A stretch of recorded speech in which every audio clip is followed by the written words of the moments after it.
جبریل براق لے کے حضور کی خدمت میں حاضر ہوتا ہے۔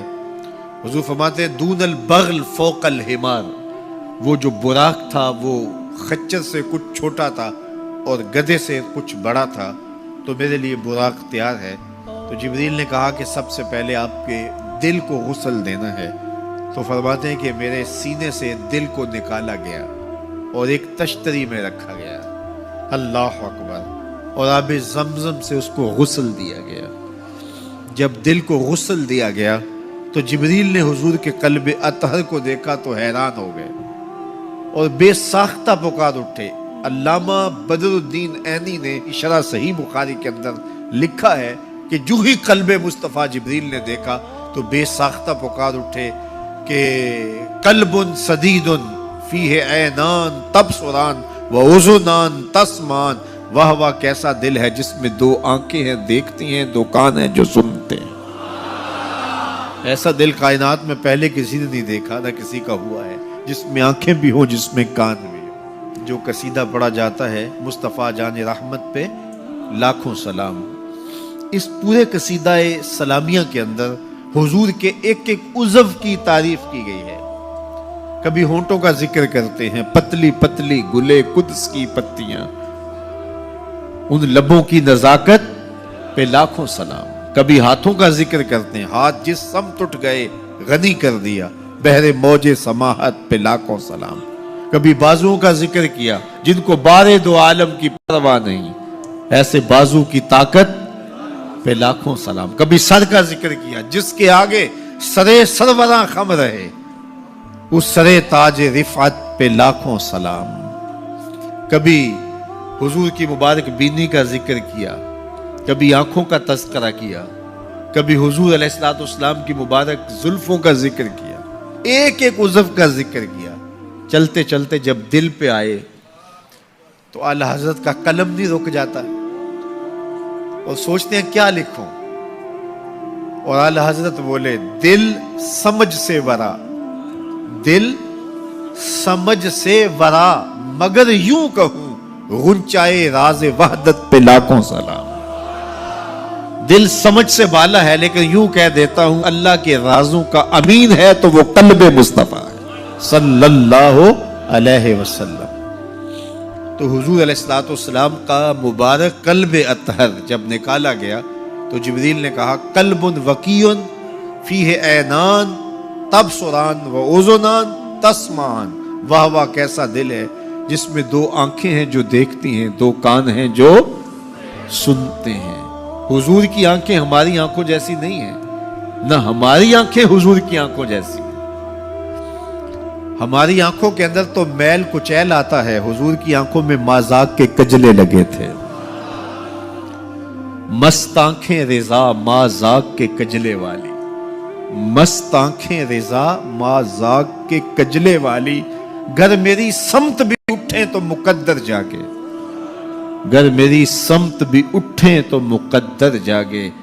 تو حضور کی مبارک آنکھیں، اللہ اکبر، کیا خوب سجن دیاں اکھیاں نے، کیا خوب سجن دیاں اکھیاں نے، جویں پر کے سرائیاں رکھیاں۔ سارے نبیوں کی زندگیوں کا مطالعہ کیجئے، ان کو سخت سے سخت، کٹھن سے کٹھن حالات کا مقابلہ کرنا پڑا اور حالات کی سختیاں انہوں نے گوارا کی، لیکن اٹھنے والے قدم پیچھے نہیں ہٹے، وہ آگے ہی بڑھتے چلے گئے اور عظیمتوں کے سفر طے کرتے گئے۔ سب سے زیادہ مشکل اور کٹھن حالات میرے اور آپ کے آقا و مولا حضور نبی رحمت صلی اللہ علیہ وآلہ وسلم کو ملے اور حالات کا جبر حضور کو سہنا پڑا، تلخیاں گوارا کرنی پڑی۔ پیدا ہوئے تو باپ کا سایہ سر پہ نہیں تھا، 6 سال کی عمر تھی کہ ماں انتقال کر گئی۔ حضور نے اعلان نبوت کیا تو اپنے ہی مخالف ہو گئے۔ سب سے پہلا شخص جو کھڑا ہوا اور جس نے بدتمیزی کی وہ رشتے میں سکا چچا لگتا تھا۔ اس کی بیوی سارا دن جا کے جنگل میں کانٹے جمع کرتی تھی، ام جمیل، اور جن راہوں سے حضور نے گزرنا ہوتا ان راہوں میں بکھیر دیتی۔ کہ پاؤں زخمی ہوں گے اور منزل پہ پہنچ نہیں سکیں گے، لیکن میرے حضور گھر سے نکلتے ہیں، ان کانٹوں سے بچ کے گزرتے ہیں اور ان گڑھوں سے بچ کے گزرتے ہیں اور پھر بھی ان تک پہنچ جاتے ہیں۔ کھود لیے گڑھے، بچھا لیے کانٹے، آ گیا ہوں تمہارے پاس، پیغام آ گیا۔ عقبہ بن ابی معیط حضور کے گلے میں کپڑا ڈال کے تو دیتا ہے، حضور کے گھر کے سامنے کوڑا پھینک جاتے ہیں، اجنیاں حضور علیہ السلام کے بدن میں حالت سجدہ میں ڈال دی جاتی ہیں۔ اور یہ وہی ایام ہیں کہ حضور کا شفیق چچا کفار کی ریشہ دوانیاں بڑھتی ہیں تو بولتے ہیں کل ما اجبتا، میرے بھتیجے جو تمہارے من میں آتا ہے کہو، میں جو ہوں تمہاری پشت پہ کھڑا ہوں میں۔ ان کا بھی انتقال ہو جاتا ہے، جناب ابو طالب بھی انتقال کر جاتے ہیں۔ ایک ایسی ہستی جو حضور پہ جان نچھاور کرتی ہیں اور کوئی بھی تکلیف ہوتی ہے تو حضور ان سے بات کرتے ہیں تو دل کا بوجھ ہلکا ہوتا ہے، وہ ہے زوجہ رسول سیدہ خدیجہ الکبریٰ رضی اللہ تعالی عنہا۔ نزول وحی کے بعد جب حضور کی طبیعت پر ایک گرانی آتی ہے تو وہ خدیجہ الکبریٰ ہی تھی جو کہتی ہیں کہ کلا واللہ ما یخزیک اللہ ابدا، حضور آپ پریشان نہیں ہوں، آپ کا رب آپ کو کبھی بھی تنہا نہیں چھوڑے گا اور آپ کو پریشان نہیں ہونے دے گا، اس لیے کہ آپ دکھیوں کے کام آتے ہیں، ضرورت مندوں کی ضرورتیں پوری کرتے ہیں، اور جن کا کوئی کمانے والا نہیں آپ